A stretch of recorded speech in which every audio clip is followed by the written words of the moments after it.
नमस्कार, स्वागत आहे सर्वांचं आपल्या MPSC एक्झाम मंत्राच्या प्लॅटफॉर्मवर. आणि बऱ्याच दिवसापासून जर म्हणत होते की सर कंबाईन बद्दलचे एखादे टॉपर घेऊन या, कंबाईनचं टॉपर्सचं काय म्हणणं असतं, त्यांनी कशी तयारी केली याची थोडीशी माहिती. खूप राज्यसेवेचे टॉपर्स तुम्ही आणलेत, तर फायनली ती रिक्वेस्ट आपली राज फडतरे यांनी ॲक्सेप्ट केलेली आहे. आणि राज फडतरे रँक 5 संयुक्त गट ब परीक्षा 2024 मध्ये आणि पेपर 1 मध्ये 175 मार्क म्हणजे जवळपास 87.5 प्रश्न त्या ठिकाणी करेक्ट करून महाराष्ट्रात प्रथम पेपर 1 मध्ये त्या ठिकाणी आले आहेत. नमस्कार राज, स्वागत आहे तुमचं MPSC एक्झाम मंत्रामध्ये. नमस्कार सर, धन्यवाद मला तुम्ही बोलवल्याबद्दल. Welcome welcome. तर सगळ्यात पहिली महत्त्वाची गोष्ट ही नोट करा, आता हा काही इंटरव्ह्यू नाही आहे, पॉडकास्ट नाही आहे, आपण एक चर्चात्मक त्या ठिकाणी पुढे घेऊन जाणार आहोत, जेणेकरून तुम्हाला अभ्यासामध्ये त्यांच्या प्रिपरेशनचा फायदा होईल.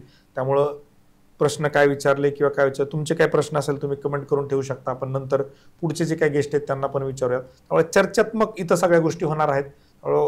थोडंसं पेशन्स ठेवा. हौशे गौशे नवशे तुम्ही लेफ्ट होऊ शकता. इथं बाकी काही एंटरटेनमेंट होणार नाही. इथं काय त्यांनी बस स्टँडवर झोपून पोस्ट काढलेलं नाही, वडापाव खाऊन पोस्ट काढलेलं नाही, व्हायरल होण्यासाठी गोष्टी नाही आहेत. फक्त एक प्रिपरेशनमध्ये तुम्हाला त्याचा लाभ व्हावा, तुम्हाला फायदा व्हावा या अनुषंगाने आपण त्यांना बोलवले. राज, तर सुरुवात अशी आपण करूया की तुमचं बेसिक जे आहे ते एकदा डिटेलमध्ये सांगा. तुम्ही कुठले आहात, कुठून येतात, काय? माझं मूळ गाव सातारा दहिवडी आहे, बरं. परंतु मी जन्मल्यापासूनच खानापूर पानशेत भागामध्ये राहतोय. माझ्या पप्पांच्या तिथे 8वी ते 10वी पर्यंत खाजगी शिकवणी आहे. बरं. आणि मग माझं शिक्षण सगळं पानशेतमध्ये झालेलं आहे. बरोबर. पहिली 4थी जिल्हा परिषद प्राथमिक शाळा पानशेतमध्ये मी शिकलो आणि नंतर मग हायस्कूल इथलं श्री शिवाजी वीरबाजी पासलकर हायस्कूल पानशेत म्हणून आहे, तिथे माझं 10वी पर्यंत शिक्षण झालं. तुम्ही जिल्हा परिषदचा विषय काढला. माझंही जिल्हा परिषद शिक्षण आमच्या गावात काकडे कंडारीमध्ये झालेलं आहे. आमच्याकडची जिल्हा परिषद शाळा तुमच्या आपण थोडे कम्पेअर करू. आमच्याकडे जिल्हा परिषदला दप्तर घेऊन जाणे आणि दप्तर घेऊन वापस येणे. आपण तुमच्याकडे जिल्हा परिषद शाळा कशी असते? आमच्याकडे थोडं चांगली इम्प्रूव्हमेंट आहे इकडे. शिक्षक लोक झाले, टीचर सगळे व्यवस्थित करून घेतात थोडंफार.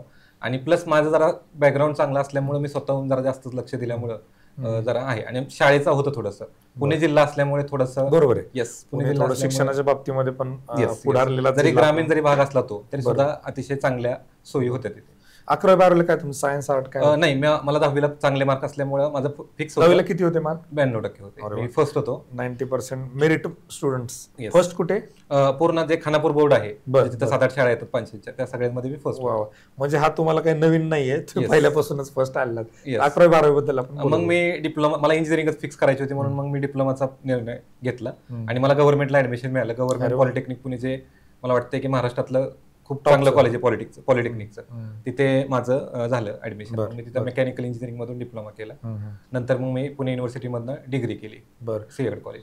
सिंहगड कॉलेजला? येस, मेन जे वडगावचं आहे. आणि कुठल्या ब्रँच मध्ये केली? Mechanical engineering. मेकॅनिकल इंजिनिअरिंग केलं. बरं. मग हे आपल्या स्पर्धा परीक्षा करायची, अधिकारी व्हायचं, हे कुठून आलं म्हणजे असं? माझे पप्पा 8वी ते 10वी शिकवतात. त्यांची पहिली इच्छा होती खूप जास्त की त्यांना करायचंय. मग त्यांची फायनान्शियल कंडिशन एवढी स्ट्रॉंग नसल्यामुळे त्यांना नाही करता आलं ते. मग त्यांची तर इच्छा होतीच, प्लस आमच्या पानशेत गावामध्ये साधू चांदणे म्हणून जे अधिकारी ते झाले, मी 5वी 6वीला असताना झाले ते. आणि त्यांच्यामुळे त्यांच्याकडून थोडीशी प्रेरणा मिळाली होती. प्लस थोडंसं मला करंट अफेअर झालं, GK झालं, याची पहिल्यापासूनच आवड होती. 4थीला असताना 7वीला असताना मी स्कॉलरशिप एक्झाम दिला, मला 7वीला स्कॉलरशिप सुद्धा मिळाली. अरे वा. सो त्याच्यामुळे थोडासा कॉन्फिडन्स होता. परंतु पप्पांनी मला अगोदर सांगितलं होतं की काहीतरी एका ठिकाणी, चांगल्या ठिकाणी पहिले शिक्षण घे, तिकडे लक्ष दे, एक चांगल्या ठिकाणी जॉब सिक्युअर करूया आपण आणि मग बघूया काय करायचं काय नाही ते. ओके. म्हणजे ग्रॅज्युएशन पर्यंत मला स्पर्धा परीक्षा तयारी चालू केलेली नव्हती. म्हणजे मला करायची होती पण मी नाही लक्ष दिलं. मी आहे ते अकॅडमिक्स खूप जास्त स्ट्रॉंग करून घेतलं. युनिव्हर्सिटीमध्ये पण मी रँकर होतो. अरे वा. हा. आणि फक्त ऍक्टिव्हिटीज बाकीच्याही केल्या, जेणेकरून जर कुठली मला कंपनीमध्ये जायचंय, मला कॉर्पोरेटमध्ये जायचं असेल तर मी त्यासाठी एलिजिबल प्रिपेअर होतो पूर्णपणे. म्हणजे 10वी मेरिटमध्ये 92%, डिप्लोमाला पण चांगलेच मार्क, ग्रॅज्युएशनला युनिव्हर्सिटी रँकर, एक स्कॉलर विद्यार्थी पहिल्यापासून तुम्ही राहिलेले आहात. मग तुमचा प्रवास कसा सुरू झाला स्पर्धा परीक्षेचा? कधी पहिला अटेम्प्ट दिला, तयारी काय केली, कशी केली, याच्याबद्दल थोडंसं एक बेसिक सांगा. 2022ला मी सुरुवात केली प्रिपरेशनची. 8 ऑक्टोबरला परीक्षा झाली ती पहिली. आणि त्यावेळेस माझी प्रिलिम क्लिअर झाली, पण असं झालं की ती काहीतरी कोर्टामध्ये केस गेली होती. हो बरोबर. आणि त्याचा रिझल्ट 9 महिन्यांनी लागला. जुलैमध्ये अभयारण्याला प्रश्न होता तो? नाही, तो 21चा होता. ते ट्रान्सजेंडर इश्यू झाल्यामुळे PSI साठी, त्यामुळे पूर्ण 9 महिने रिझल्टच लागला नाही त्याचा. आणि दरम्यानच्या काळामध्ये मग 23ची प्रिलिम माझी नाही झाली व्यवस्थित. म्हणजे मला PSI माझी नेहमीच क्लिअर होत होती, पण माझी STI साठी त्यावेळेस नव्हतं झालं, कारण थोडंसं हेल्थ कंडिशन माझी जरा थोडीशी बिघडली होती. आणि त्याच्यानंतर मात्र मग 24ची झालीच नाही मागच्या वर्षी, आणि 22चा मग मेन्स झाली. 22-23 प्रिलिम झाल्या, रिझल्ट लागला आणि मग 22ची मेन्स झाली. आणि मग 22च्या मेन्स मध्ये माझा 68 रँक होता, परंतु ओपनला तेवढ्या जागा नव्हत्या, 21 जागा होत्या ओपनला. त्याच्यामध्ये तर माझं झालं नाही. आणि लहानपणापासून चांगले मार्क्स, सगळं जे हवं आहे, जितके मार्क्स आपण डिसाईड केले ते मला नेहमीच मिळत गेलेले.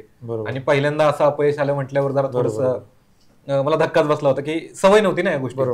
आणि मग माझा संबंध कोणाशी नव्हता, मी घरूनच अभ्यास करत होतो, कोणाशी कॉन्टॅक्ट नाही, लायब्ररीमध्ये नाही, काय नाही, मला माहितच नव्हतं.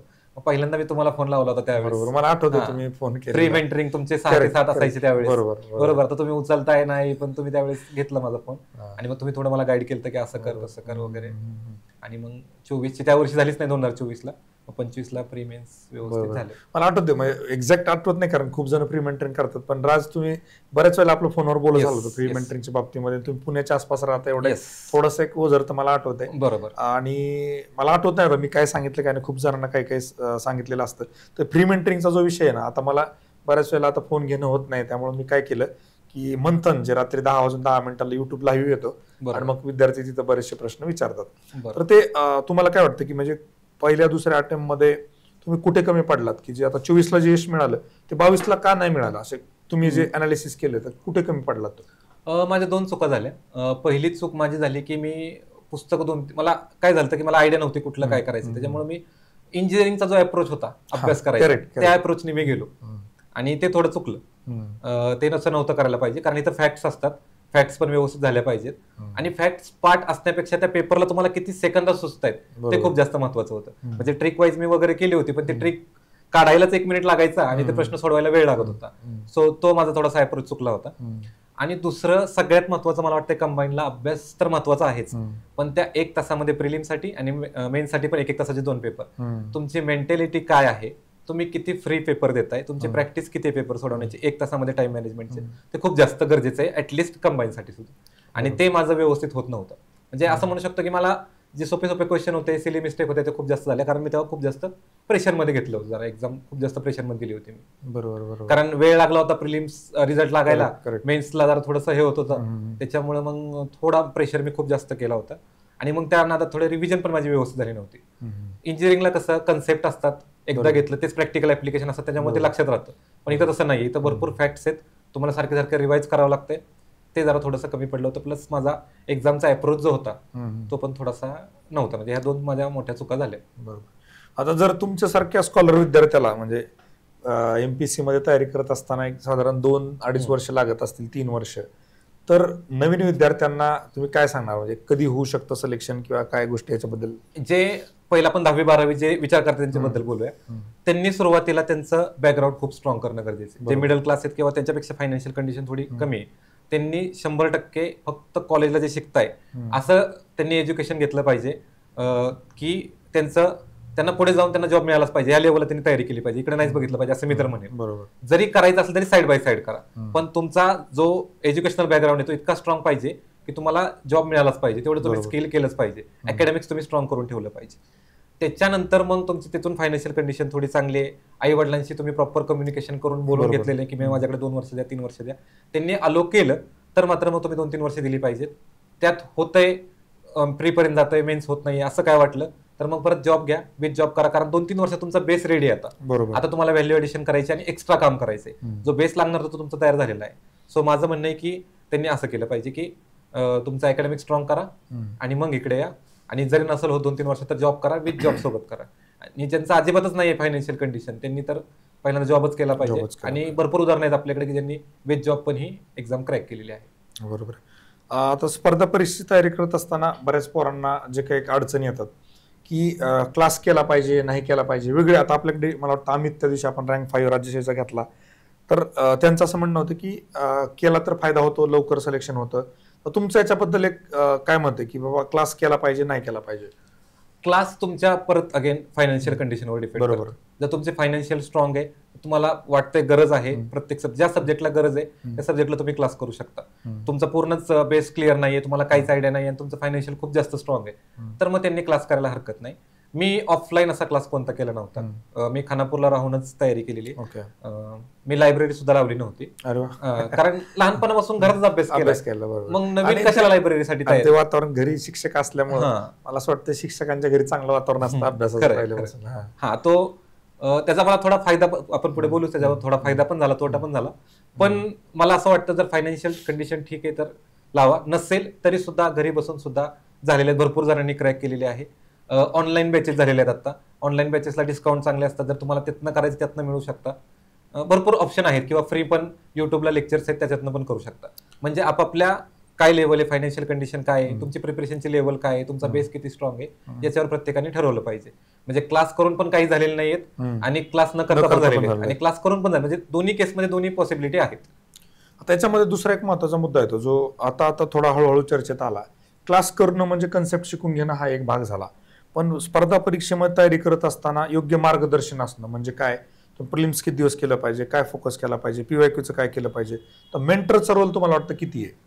हा, मेंटरचा रोल जर तुम्हाला जर कोण सांगणार असेल तर थोडं बेनिफिट राहतं, कारण त्या मेंटरकडून काही चुका असतात त्या पण आपल्याला कळतात, कारण त्यांच्याशी बाकी विद्यार्थी पण कनेक्ट असतात.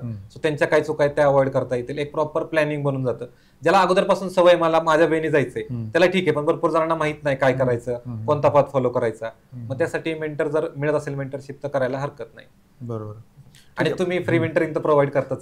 फ्री मेंटरिंग आहे आपलं, ते तर चालूच आहे, तर आपण कधी कोणाला नाही म्हणतही नाहीये. आणि इव्हन युट्यूबच्या माध्यमातून आता मी काय करतो, जवळपास आताही आपला एक 30 दिवसाचा कंबाईनचा व्हिडिओ होऊन जाईल. प्रॉपर 30 दिवसात काय केलं पाहिजे, काय फोकस ठेवला पाहिजे, काय चुका टाळल्या पाहिजे, युट्यूबच्या माध्यमातून आपण जोडल्या घेतो. आणि फॉर्च्युनेटली तुमच्यासारखे मार्गदर्शक आता आपल्याला निर्माणमध्ये काही ना काही लेक्चर्स तुम्ही पण गाईड करू शकतात. आणि एक चांगली गोष्ट एक सांगायची की आपली जी आखाडा टेस्ट सिरीज आहे संयुक्त गट ब पूर्व परीक्षेची, त्याच्यामध्ये राजनी बऱ्यापैकी रिव्ह्यू केला होता, त्याने मला लिहून पण पाठवलेल्या बऱ्याचशा गोष्टी त्यातल्या. तर त्या आखाडा टेस्ट सिरीजमध्ये यांचं खूप कॉन्ट्रीब्युशन आहे, विद्यार्थ्यांना खूप आवडली ती, आणि त्यातून रिफ्लेक्शन पण खूप जास्त आपल्याला बघायला मिळालं. असं मार्गदर्शन राज आपल्याला पुढे करत आले अपेक्षा त्या ठिकाणी मी करतो. पुढे ज्या गोष्टी आहेत की बऱ्याच विद्यार्थ्यांचं काय होतं की पीवायक्यू, की काही काही असा वर्ग आहे की फक्त पीवायक्यू करा, फक्त पीवायक्यू करा. काही काहींचं असतं की पीवायक्यू करू नका. त्याचा सुवर्ण मध्ये काय, किंवा पीवायक्यू बद्दल तुमचं काय? माझं तर म्हणणं आहे पीवायक्यू केले पाहिजेत. जेव्हा तुम्ही एखादा नवीन टॉपिक वाचताय, त्या टॉपिकला जी एक्झाम फोकस करताय त्याचे पहिले पीवायक्यू करून घेणे, त्याच्यावरून तुम्हाला तो टॉपिक वाचायला इझी जाईल की कशावर फोकस करायचा आहे. आणि जेव्हा तो टॉपिक वाचून होईल त्यानंतर मात्र तुम्ही सगळे पीवायक्यू पाठ केले पाहिजेत. कारण आता दिसतंय की राज्यसेवा मेन्सला जे आलेत ते आता कंबाईन मेन्सला सुद्धा येत आहेत. सो क्वेश्चन इकडचे तिकडे होतात, त्याच्यामुळे तुमचे पीवायक्यू माझ्या मते तरी पाठ पाहिजेत. आणि जर मराठी इंग्लिशचं म्हणाल तर 1984 पासून आपल्याकडे पीवायक्यू आहेत, पण मी नव्हते केले, माझ्याकडे टाइमच नव्हता तेवढा. सो मी 2015 नंतरचे केले होते, पण मी प्रॉपर परफेक्ट केले होते ते 2015. आता मी त्याच्याकडे येणारच होतो की महाराष्ट्रामध्ये प्रथम म्हणजे जे काय मार्क असले तुमचे हायेस्ट मार्क आहेत त्याच्यापेक्षा जास्त कोणाला या पेपरमध्ये 24ला पेपर 1ला पडलेले नाहीयेत. आणि ते पण आउट ऑफ 95 क्वेश्चन, 5 कॅन्सल झाल्यामुळे 95 पैकी 87.5 प्रश्न 60 मिनिटात 100 प्रश्न सोडवताना करेक्ट येणं is very very big achievement. मला असं वाटतं त्यासाठी खूप तुमचं कौतुक आणि अभिनंदन की एवढा प्रेशर मधल्या पेपरमध्ये, राज्यसेवेत पण तोच असतो सिच्युएशन, पण प्रेशर जी सिच्युएशन आहे त्यात एवढी अॅक्युरेसी, त्यासाठी काय केलं तुम्ही? म्हणजे एवढी अॅक्युरेसी कसं काय मेंटेन केली? आता त्यात एक विषय नाही ना फक्त मराठी, एक ग्रामर आहे, इंग्लिश आहे, दोन्ही पण आहे. इंग्लिश ग्रामर 50ला आहे, मराठी ग्रामर पण 50ला आहे. त्याची स्ट्रॅटेजी काय होती, कसा अभ्यास केला, कुठं फायदा झाला, आणि पुढे येणाऱ्या मेन्समध्ये कंबाईनच्या विद्यार्थ्यांना कसा फायदा होऊ शकतो? याच्याबद्दल महत्वाचं मी सांगेल की माझी 2022ची मेन्स झाली नव्हती. त्याचं कारण होतं माझा पेपर नंबर 1. पेपर 1 मध्ये मला बाकीच्यांपेक्षा ऍव्हरेज पण मार्क नव्हते, खूपच कमी होते. पेपर 2 मध्ये मी कव्हर केलं होतं, पण पेपर 1 मध्ये कव्हर नव्हतं केलं. आणि ऍक्च्युअली पेपर 1 आपण प्रेडिक्ट करू शकतो, कारण मराठी फिक्स आहे, ग्रामर पार्ट येणार आहे, तयारी करावी लागेल. इंग्लिशला पण सेम आहे. तसं पेपर 2 ला सांगू शकत नाही, हिस्ट्री जॉग्राफी वेगवेगळी पुस्तकं आहेत, कुठलाही प्रश्न येतो. सो मी मराठी आणि इंग्लिशला खूपच जास्त म्हणजे त्याच्यावरच जास्त फोकस केला होता यावेळेस. पेपर खूप जास्त सोडवले होते. मी 52-53 मिनिटातच पेपर सोडवायचो घरी, जेणेकरून जे प्रेशर आहे एक्झाम ऍक्च्युअल एक्झाम मध्ये ते 60 मिनिटाचं असतं, ते माझं 50-52 मिनिटांमध्ये पेपर झाला पाहिजे, हे महत्वाचं होतं. प्लस मी फक्त मराठीसाठी एक बॅच केली होती मार्केटमधली, आणि मराठीचं मी फक्त मोरामाळंबे आणि त्या नोट्स झालं, आणि इंग्लिशमध्ये पण ज्या नोट्स असतात मार्केटमध्ये त्याच यूज केल्या होत्या, आणि तेवढंच. आणि पीवायक्यू, तेच पीवायक्यूचं एक्सप्लेनेशन एवढंच केलं होतं, पण ते खूप जास्त वेळा रिवाइज केलं होतं. 2015 पर्यंत तुम्हाला म्हटलं मी क्वेश्चन केले होते, पण ते खूप इतक्या वेळा रिपीट केले होते की स्पीड वाढलाच पाहिजे. आणि मी पेपर खूप सोडवले होते. परीक्षेच्या अगोदर जे आयोगाचे पेपर आहेत किंवा मार्केटमध्ये जे मिळतात, प्रत्येक क्लासची एक पहिली असते फ्री, ते टेस्ट सगळे घेतले होते मी आणि ते सोडवले होते. साधारण नंबर मध्ये बनलं होतं किती टेस्ट सोडवल्या होत्या मेन्ससाठी आणि प्रिलिम्ससाठी किती टेस्ट सोडवल्या होत्या? प्रिलिम्ससाठी मी टेस्ट जास्त नाही सोडवल्या, पण प्रिलिम्ससाठी मी फक्त मॅथ्सचे जे वेगळे असतात टेस्ट त्या 20 मार्कच्या 20 क्वेश्चन असतात ते मात्र मी जास्त सोडवायचो. ते ट्राय करायचो 15-20 मिनिटाचं सोडवायला, बाकी माझं होऊन जात होतं, बाकी मला काही प्रॉब्लेम होत नव्हता. मेन्सला मात्र मी दोन्ही विषयाच्या 10 टेस्ट सोडवले असतील, पण मेन्स होण्याच्या 10-15 दिवस अगोदरच. त्या 10 दिवसात मी काहीच केलं नाही, कारण कॉन्फिडन्स लो होऊ शकतो. बरोबर. त्याच्यामुळं नाही केलं मी. आणि मी अनालिसिस पण असं करायचो की हा आता फॉर एक्झाम्पल जीएसचं बोलूया आपण, की हा जीएसला खरंच टॉपिक पेपरला येतोय का, कारण कधी कधी क्लासचे क्वेश्चन बाहेरचे असू शकतात, मग त्याच्यावर मी मार्क्स बघायचोच नाही. हा जो फोकस माझा आहे, ज्याच्यावर मार्क्स मला माहिती येणार होते, त्यातला जर चुकला असेल माझा तर तो टॉपिक रिवाइज करणे. पण मी मार्क्स जास्त नाही बघायचो, मी बघायचो की माझा टाइम मध्ये कव्हर होतोय का, किंवा एखादा नवीन क्वेश्चन येतो तो मला हँडल करता येतोय का माझा, त्या गोष्टींवर मी जास्त फोकस केला होता. अत्यंत महत्वाची गोष्ट ही लक्षात आली. मी पण प्रत्येकाला सांगतो की नंबर्सवर जाऊ नका, इम्प्रुव्हमेंटवर बघा. अनालिसिस म्हणजे पेपर झाला किती आले काय आल्यापेक्षा आपल्याला काय शिकायला मिळालं, आपण कुठे चुकलो, कुठे काम केलं पाहिजे. महत्वाचा मुद्दा हा होता की क्लासच्या टेस्टमध्ये बऱ्याच वेळेला काही टॉपिक्स असे विचारले जातात जे रेग्युलर पेपरमध्ये येत नाहीत, त्याला मनावर घ्यायचं नाही. ही सगळ्यात महत्वाची गोष्ट त्यांनी सांगितली. आपण ठरवलेला आहे टॉपिक, समजा फंडामेंटल राईट्स आपला चुकला, आपण तिथं विचार केला पाहिजे की निश्चितपणे तुम्हाला जर ज्युडिशियल रिव्ह्यू वगैरे काही याच्यावर प्रश्न आला कंबाईनला सहसा विचारत नाहीत तर तुम्ही तो विषय सोडून द्यायचा असतो. थोडक्यात त्यांचं असं म्हणणं आहे. तर टेस्ट सोडवताना ही गोष्ट लक्षात घ्या, कुठल्या प्रश्नाला मनावर घ्यायचं आणि कुठल्या नाही हे तुम्हाला डिसाईड करता आलं पाहिजे. हे कसं डिसाईड करायचं, परत तेच सिलेबस आणि PYQ याच्यानुसार ते तुम्हाला त्या ठिकाणी गोष्टी करता येऊ शकतात. आता दुसरा जो महत्वाचा विषय की फेल्युअर, तुम्ही जसं म्हणलं की एक स्कॉलर स्टुडंट आहे जो 10वी टॉपर, युनिव्हर्सिटी टॉपर, आणि सडनली तुम्ही फेल्युअर बघता. साहजिकच माणूस थोडंसं डिप्रेशनमध्ये जातं, थोडं लो फेजमध्ये जातं. तुमच्या बाबतीत मला वाटतं फोन केल्यावरती बघितलं तुम्ही, त्यातून तुम्ही कसे बाहेर पडला? मम्मी पप्पांचा, आई वडिलांचा मला खूप जास्त सपोर्ट होता. आणि सगळ्यात महत्वाची मी एक गोष्ट केली होती की मी जे जवळचे मित्र आहेत एकदम, आणि मम्मी पप्पा यांनाच माहिती होतं मी परीक्षा देतोय. बाकी माझ्या शेजारच्यांनाही माहित नव्हतं मी परीक्षा देतोय, माझ्या जे जवळचे रिलेटिव्ह आहेत त्यांनाही माहित नव्हतं परीक्षा देतोय. त्याच्यामुळं तो एक चांगलं झालं होतं की ते टेन्शन नव्हतं. म्हणजे त्यांनी कधी सपोर्ट पण केला असता, पण मला एक्सटर्नल प्रेशरच नको. सो त्याच्यामुळे कोणाला माहित नव्हतं. मला जसं तुम्ही समजावून सांगितलं, तसं मम्मी पप्पांनी, जे जवळचे मित्र आहेत, जे IT मध्ये आहेत किंवा आहेत चांगले माझे मित्र कॉलेज पासूनचे, त्यांनी मला कायम सपोर्ट केलेला आहे. म्हणजे जे आपण बघतो की संघर्ष झाला मुलांचा, स्ट्रगल, तसं काय मला काय झालेलं नाही, कधीच काय जाणवलं नाही. कारण नेहमीच मला मित्रांचा, आई वडिलांचा सपोर्ट राहिलेला आहे. सगळं फायनान्शियल पण ठीकठाक होतं, पप्पांनी जे हवंय ते दिलेलं आहे. त्यांची इच्छा होती की व्यवस्थित फक्त अभ्यास करणं एवढंच माझं काम होतं. थोडासा लो फेज होता किंवा मागच्या वर्षी पेपर पोस्टपोन झाले वगैरे, मग याच्यामध्ये कसं की मला लहानपणापासून छंद आहे वाचण्याचा, चेस खेळण्याचा. तर वाचण्यामध्ये आपलं शिवाजी महाराज, छत्रपती शिवाजी महाराज जे आपले आराध्य दैवत आहेत, त्यांचं मी कायमच वाचन ठेवलेलं आहे. त्याच्यामुळे त्यांच्याकडून मला नेहमी प्रेरणा मिळत गेलेली आहे. आता माझी पार्श्वभूमी बघितली तर माझं शिक्षण झालं पानशेतमध्ये, सगळं मावळबाग तिथे सगळं महाराजांचंच आहे. मी जिथं राहतो समोर सिंहगड किल्ला दिसतो. माझं मेन गाव सातारा, तिथे राजधानी आहे. मामा आमच्या आर्मीमध्ये होते. म्हणजे हे सगळ्या गोष्टी महाराजांचं मला नेहमीच ते राहिलेलं आहे. मी पुस्तकं वाचलेली, त्यांच्या 0.1% जरी आपण बनलो त्यांच्या, तरी खूप मोठी गोष्ट आहे. 1% पण नाही, 0.1% जरी झालो आपलं तरी सुद्धा खूप मोठी गोष्ट आहे. आणि त्यांनी मला कायम, म्हणजे त्या पुस्तकातनं मला कायम त्यांच्या जे आहे त्याच्यातनं कायम प्रेरणा मिळाली. मित्रांचा सपोर्ट होता, आई वडिलांचा सपोर्ट होता. त्याच्यामुळे काय असं वाटलं नाही मला. थोडंसं वाईट वाटलं होतं, तुमच्याशी बोललो मी, सगळ्या गोष्टी क्लिअर झाल्यानंतर मग परत बॅक टू बेसिक्स. आता एक सगळ्यात महत्वाचं, तुमचं लाईफस्टाईल काय होती, किंवा एक डेली शेड्यूल अँड रुटीन कसा होता, तुम्ही अभ्यास कशा पद्धतीने इन जनरल प्रिलिम्स मेन्स मिळून, असं की दिवस कसा सुरू व्हायचा आणि झोपेपर्यंत तुम्ही काय काय ऍक्टिव्हिटीज करायचे? सकाळी लवकर 7-8, जास्त लवकर उठत नव्हतो मी, 7-8ला वगैरे उठायचो. आणि मी तुम्हाला सांगितलं की माझी थोडीशी चूक झाली होती की मी थोडं फिजिकलकडे लक्ष दिलं नव्हतं. फिजिकल जी माझी हेल्थ असते त्याच्याकडे, त्यामुळे मला थोडंसं पेन, लोअर बॅक पेन वगैरे त्रास चालू झाला. पण त्यानंतर मला समजलं होतं, मग सकाळी थोडंसं वॉक करणे, थोडं लाईट एक्सरसाइज करणे, आणि ते सगळ्यांना महत्वाचं आहे. कारण मी ब्लॉग्स वगैरे वाचतो वेगवेगळं UPSC MPSC वाल्यांचे, आणि भरपूर जणांना हा त्रास चालू झालेला आहे. वन ऑफ द रिझन आहे सिटिंग जे आहे ते आपण सगळं सिटिंग मध्येच करतोय तयारी वगैरे, मग एक्सरसाइज होत नाहीये, काय होत नाही. मग ते जरा थोडंसं यावेळेस मी थोडा फोकस केला होता, आणि यांनी मन पण शांत होतं. म्हणजे दोन्ही गोष्टी होतात की एक वॉक घेतला की थोडंसं स्वतःशी बोलणं होऊन जातं, आणि त्याही गोष्टी होतात. सो ते फायद्याचं ठरलं होतं. आणि मग बाकी डेली म्हणताल तर असं माझं काही फिक्स नव्हतं. जास्त अभ्यास 6 ते 8 तास मॅक्सिमम माझ्याकडून अभ्यास व्हायचा, जास्त अभ्यास होत नव्हता. हा, एक्झामच्या 1 महिना अगोदर तो सगळ्यांचाच होतो, तो 10-12 तास वगैरे तो केलेला आहे. पण इतर वेळी फक्त एवढंच की कन्सिस्टंटली करायचंय. कधी कमी होईल, कधी जास्त होईल, ते बघता येईल, परंतु अभ्यास थोडंफार वाचणं महत्वाचं होतं.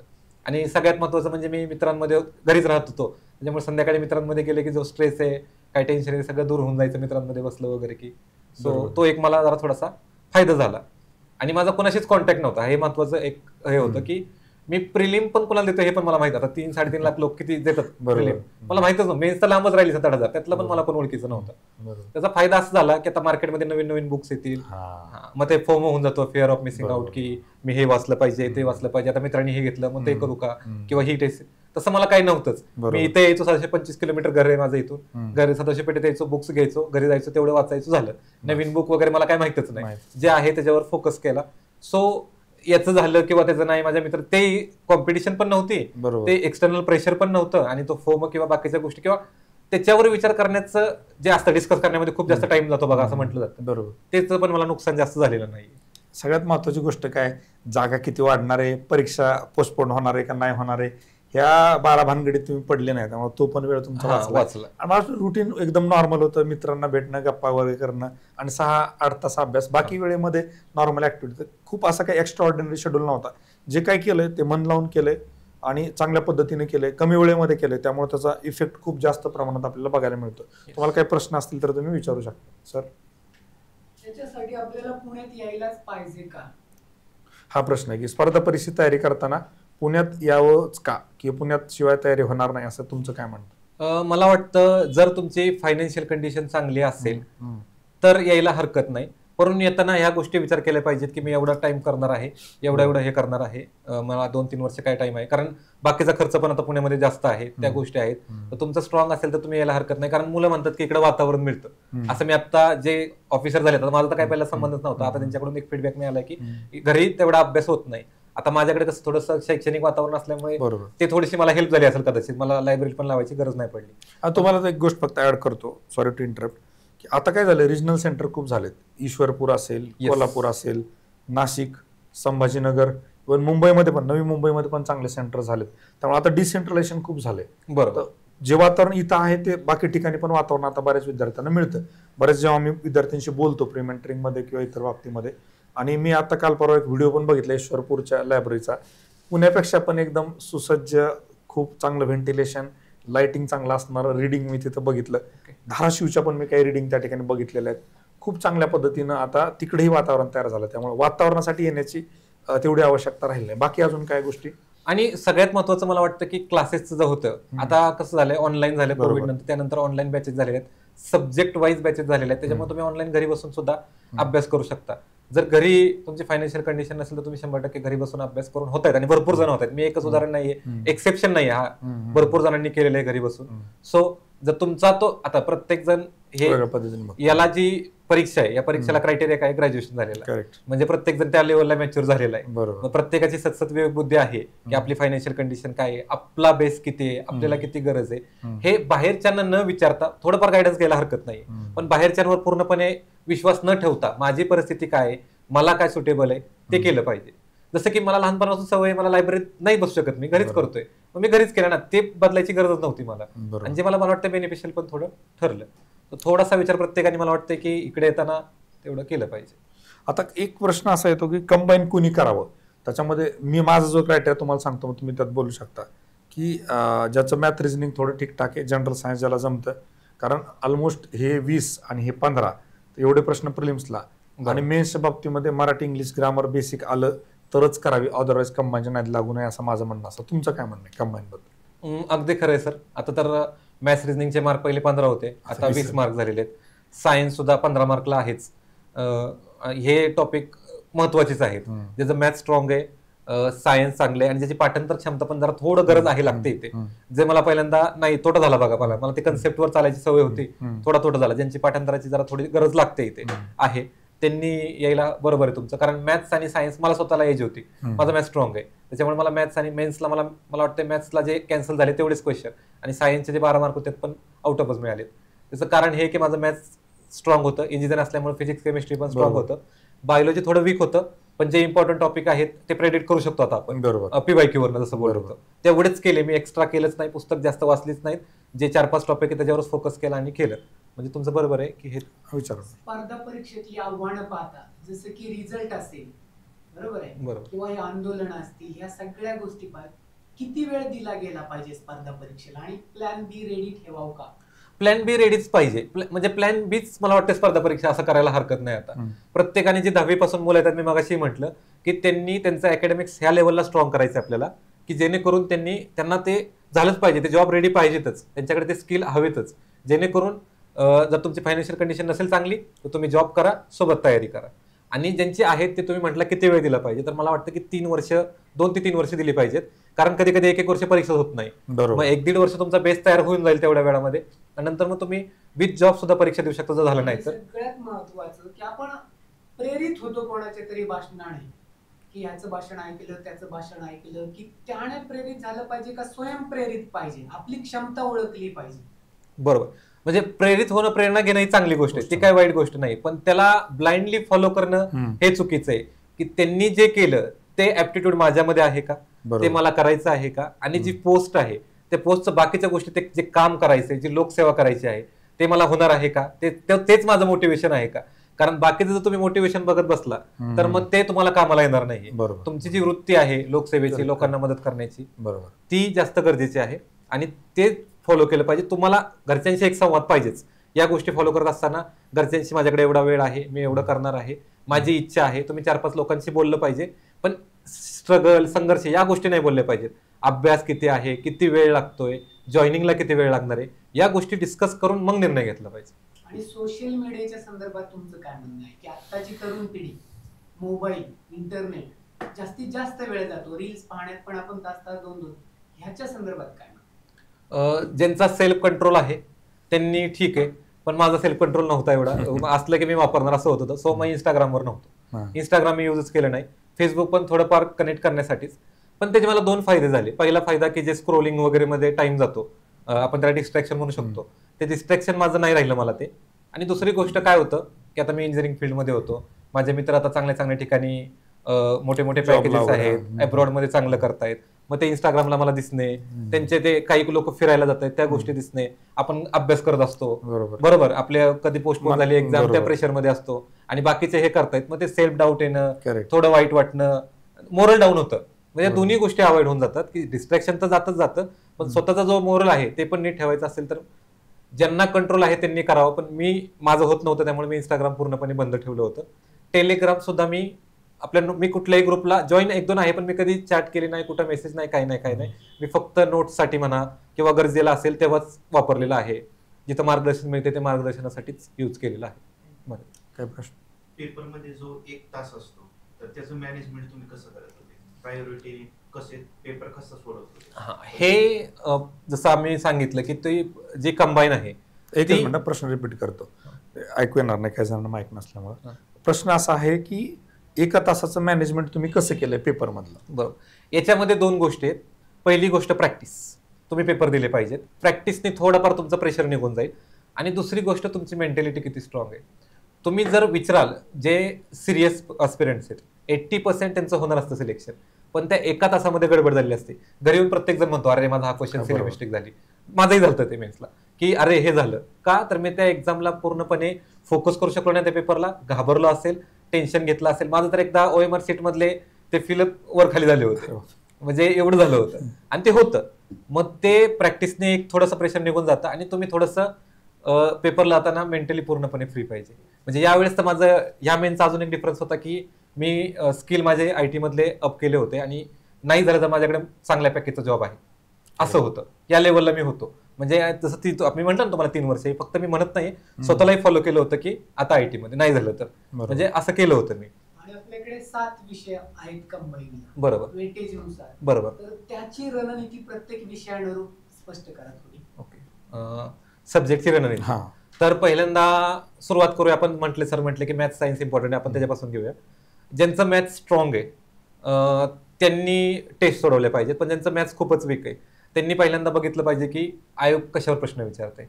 पहिलं PYQ अनालिसिस केलं पाहिजे की कुठले टॉपिक महत्वाचे, ते महत्वाचे टॉपिक. आणि मागचे 2 वर्ष झालं जरा पेपर थोडा सोपा येतोय. बरोबर. 17-18 मार्क आता ऍव्हरेज झालेत, 19-20 मार्क मुलांना मिळत आहेत. बरोबर.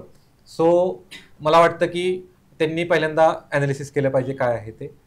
जर ज्यांचं वीक आहे जर क्लास लावू शकता ते लावा, नसेल लावा तर युट्यूबला भरपूर व्हिडिओज आहेत. युट्यूबला सगळ्या ट्रिक्स आहेत, व्हिडिओज आहेत, युट्यूबवरनं तुमचं कव्हर होऊन जाईल. आणि हे झाल्यानंतर मार्केटमध्ये टेस्ट सिरीज आहेत, काही ज्यांची फायनान्शियल कंडिशन नाही त्यांनी फ्रीमध्ये केलं तरी चालतील.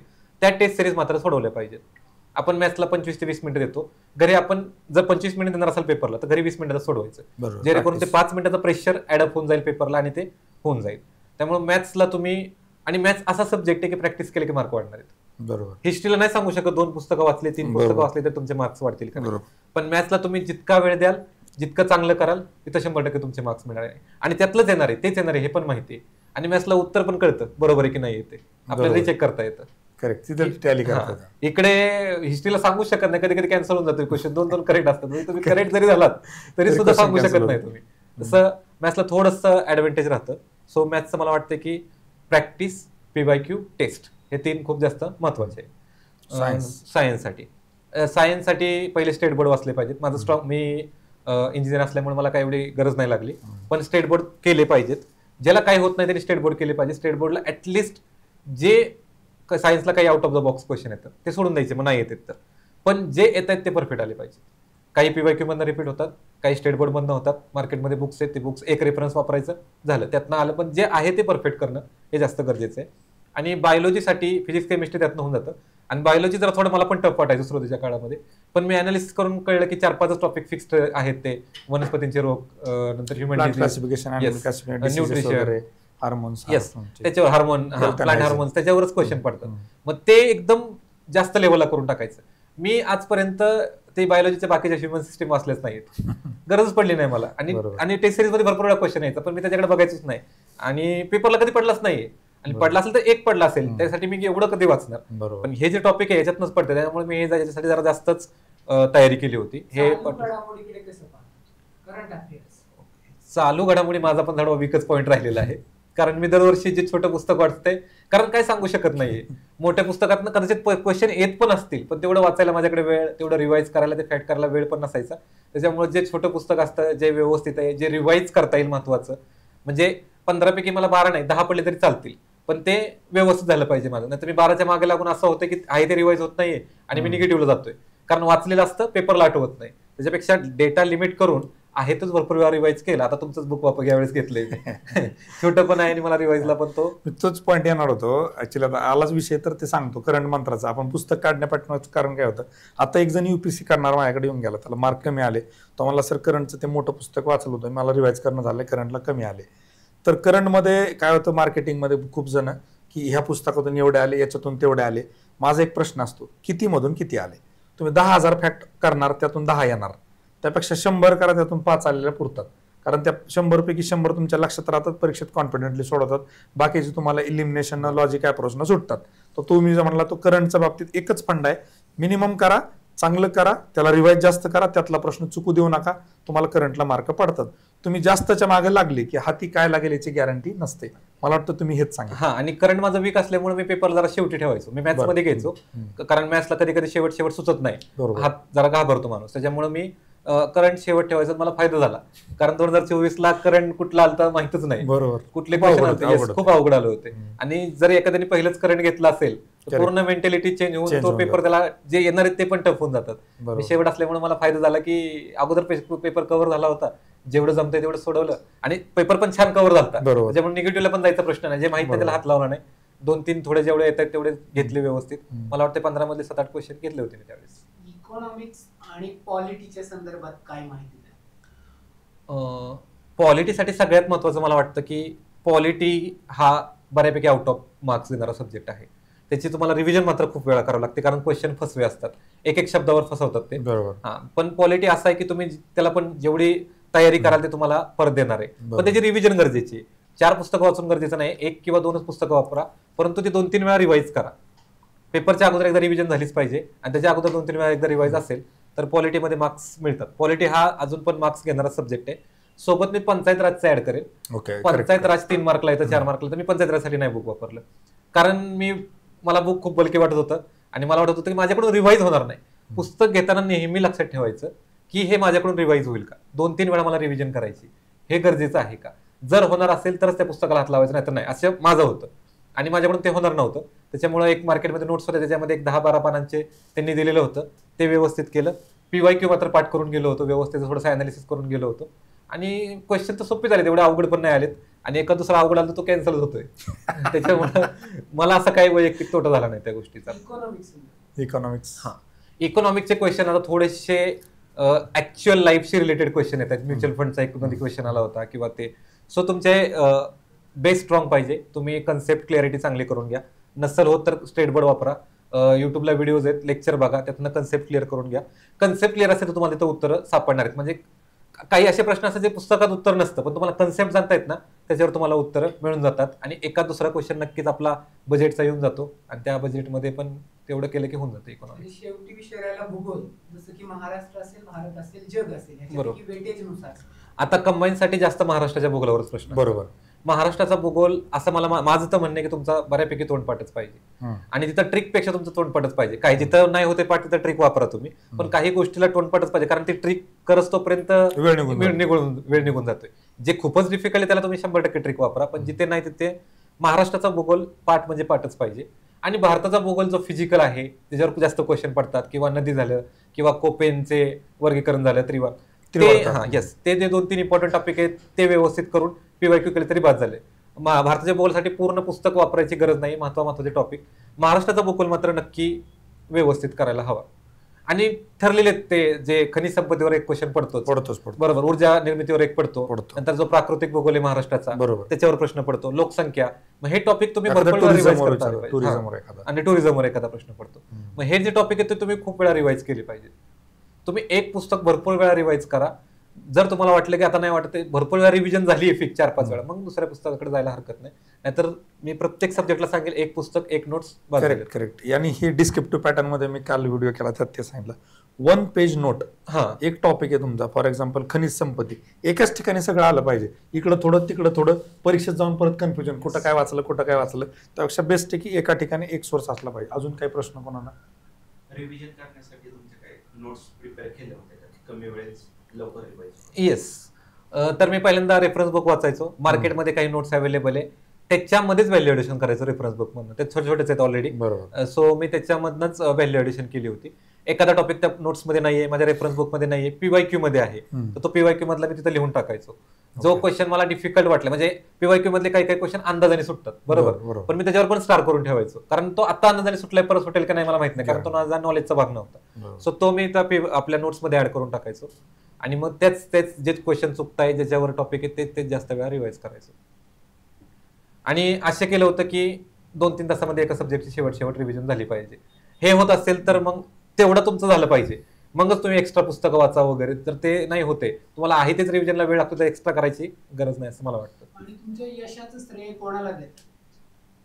यशाचं श्रेय मी पहिल्यांदा माझ्या आई वडिलांना, बरोबर, पप्पांची खूप माझी इच्छा होती की हे झालं पाहिजे, त्यांना नाही झालं, त्यांनी काय मला सपोर्ट दाखवलाय. आता मी तुम्हाला सांगतोय 3 वर्ष केलं पाहिजे वगैरे, आमची ठीकठाक आहे फायनान्शियल. त्यांचं म्हणणं होतं तो अजून कर, त्यांचं काहीच म्हणणं नव्हतं, त्यांनी कधी मला प्रेशर टाकला नाही. प्लस माझे सोबत जे मित्र आहेत, माझा मित्र परिवार आहे, त्यांनी मला कायम सपोर्ट दिलेला आहे. काहींना माहित पण नव्हतं मी एक्झाम देतोय, पण त्यांना माहित काहीतरी करतोय, त्याच्यामुळे नेहमीच त्यांनी कधी जज केलं नाही मला. त्यांना तर माहित पण नाही एक्झाम बद्दल, कारण इकडचा ह्या फील्ड मधला माझा कोण मित्र नव्हता, तर मी माझे मन त्यांच्या समोर मोकळं करायचं. त्यांना कळायचं पण नाही काय बोलतोय, काय कटऑफ आहे वगैरे, पण त्यांनी ऐकून घेतलं, ह्या गोष्टी केल्या. आणि सगळ्यात महत्वाचं म्हणजे माझ्या वाईट काळात कधी मला वाईट वाटलं असेल, कधी झालं संघर्ष, तर काय मी जास्त बघितलं नाही, पण महाराजांची प्रेरणा, शिवाजी महाराजांची माझ्यासोबत कायम प्रेरणा आहे त्यांची. नेहमीच मी त्यांची पुस्तकं वापरलेली आहेत, वाचलेली आहेत. त्यांचे जे काही मूल्य आहेत ते त्यांच्यासारखं आपण कधी बनवू शकत नाही, पण 0.1% सुद्धा ट्राय तरी करू शकतो, ऍटलीस्ट त्यांच्यासारखं काहीतरी करायचं. सो त्यांनी कायम मला प्रेरणा दिलेली आहे. म्हणजे अपयशाच्या काळात त्यांनी मला कधी खचू दिलेलं नाही. म्हणजे जो बाकीच्यांचा संघर्ष आपण बघतो तसं काय माझ्या वाटेला नव्हता, नाही आला कधी.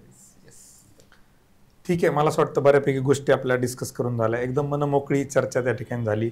तर एवढं सगळं एक्झाम मंत्राचं काय कॉन्ट्रिब्युशन तुमच्या अभ्यासामध्ये? येस, पहिलं तर मी सांगितलं, माझी 22ची मेन्स गेली त्यावेळेस माझ्या कॉन्टॅक्ट मध्ये कोणच नव्हतं. मला सर माहिती होते हे आहेत, पण कसं कॉन्टॅक्ट करायचं काय. तर मी फोरम नावाच्या ग्रुपला ऍड होतो, आणि तिथं बघितलं होतं की सरांचं आहे, सरांचा फ्री मेंटरिंग कॉल चालतो 6 ते 7.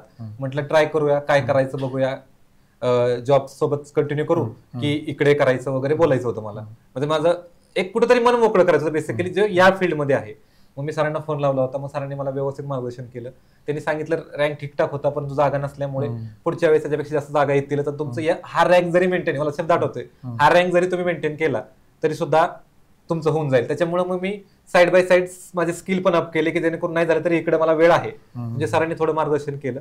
प्लस मी P2P चे क्वेश्चन्स घेतले होते सरांचे. अच्छा. हा, P2Pच्या मी बॅचला ऍड होतो. सो माझ्या क्वेश्चनचा सराव, जे क्वेश्चन मला माहित नाहीत ते कसे परीक्षेमध्ये करायचे, त्याला कसं सोल्व्ह करायचं, ते थोडंसं माझा एक अप्रोच डेव्हलप झाला. यांचा विकास लगेच अभिनंदन करा. P2P मध्ये विकासनं पण कॉन्ट्रीब्युट केलेत क्वेश्चन. म्हणजे ऍक्च्युली मला क्लास नाही लावता आला तरी सुद्धा मी असं कुठं फ्री मिळालं तर फ्री, कुठं थोडं सरांनी मला थोडंसं जास्त डिस्काउंट वगैरे दिला होता आणि माझ्याकडून करून घेतलं होतं ते. मला काहीच आठवत नाही मी तुम्हाला काय म्हटलो काय नाही, कुठे डिस्काउंट दिलं खरंच नाही आठवत. फक्त मला आठवते की आपण फोनवर बोललो होतं, तुमचा रिझल्ट आलेला नव्हता. या क्षेत्रामध्ये ज्यांच्याशी माझा 1-to-1 जर झाला असेल, विद्यार्थी पण नाही, डायरेक्ट सरच आहेत हे, ज्यांच्याशी माझं झालं होतं. सो त्यांचं गायडन्स आहे, त्याच्यामुळे मी सरांचा फोन आला की पहिल्यांदा येतो लगेच, काय असेल. आठवतं आपण आखाडा टेस्ट सिरीजचा रिव्ह्यू म्हटलं की राज म्हटलं सर मी लगेच करतो. त्यांनी पूर्ण क्वेश्चन्स रिव्ह्यू केले होते. मला वाटतं बऱ्यापैकी गोष्टी आपल्या डिस्कस करून झाल्यात. आणि निर्माणच्या बाबतीमध्ये आपण इंटिग्रेटेड फाउंडेशन बॅच आपली कंबाईनची येते, त्यात कुठे तुमचे गेस्ट लेक्चर कधी मिळाले तर आपण निश्चितपणे विद्यार्थ्यांना त्याचा फायदा करून देऊया. आणि बाकी तुम्ही इथे आलात, जो वेळ दिला, विद्यार्थ्यांना मार्गदर्शन केलं, त्याबद्दल तुमचे माझं वैयक्तिक आणि MPSC एक्झाम मंत्राकडून तुमचे खूप खूप आभार आणि तुमच्या पुढील वाटचालीसाठी खूप खूप शुभेच्छा. असं एक गोष्ट ऍड करायची मला फक्त, की जसं माझ्या वाईट काळामध्ये किंवा थोडंसं चालू होतं संघर्ष, तर मी त्याला म्हणतच नाही कधी, पण थोडंसं अपयश मला पचवता येत नव्हतं, तेव्हा सरांनी मला मदत केली होती. तसं मी या माध्यमातून मी माझ्या जे करतायत ऍस्पिरंट, जे माझे मित्र आहेत, त्यांना सांगू इच्छितो की तुम्ही सरांना कॉन्टॅक्ट करू शकता, किंवा जसं सरांनी मला हेल्प केली एकाला, तसं मी माझ्या माध्यमातून कोणाला कॉन्टॅक्ट करायचा असेल तर नक्कीच तुम्ही मला हे करू शकता. फ्री मध्ये मी त्यांना. डेफिनेटली आपण काय करूयात, एखादा परत टेलिग्रामवर युट्यूबला लाईव्ह सेशन घेऊयात, तिथे मार्गदर्शन करा. निर्माणच्या बाबतीमध्ये नंतर जॉईन झाल्यावर कधी आले पुण्यामध्ये तर आवर्जून इथे या, आपण तेही मार्गदर्शन त्या ठिकाणी करूया. म्हणजे परत एकदा खूप म्हणजे कुणाचं फायनान्शियल जरी काही असलं तरी आम्ही हेल्प करू, सांगू. कारण ज्याप्रमाणे तुम्ही मला केलं त्याप्रमाणे मी देणं लागतो, बरोबर ना, ह्या समाजाचं मी देणं लागतो. त्याच्यामुळे नक्कीच मी 100% सर्वांना मोफत, ज्यांची फायनान्शियल कंडिशन असो नसो त्याचं काही नाही, आपल्याला ज्याला अभ्यास करायचा आहे त्यांनी नक्की मला कॉन्टॅक्ट करा, सरांच्या थ्रू करा, मला कॉन्टॅक्ट करा. मी नक्कीच माझ्याकडून जेवढी हेल्प करता येईल अभ्यासाच्या बाबतीत आणि इतरही, ते नक्कीच करेल. ठीक, धन्यवाद. धन्यवाद परत एकदा. थँक्यू. धन्यवाद राज, आणि पुढील वाटचालीसाठी खूप खूप शुभेच्छा.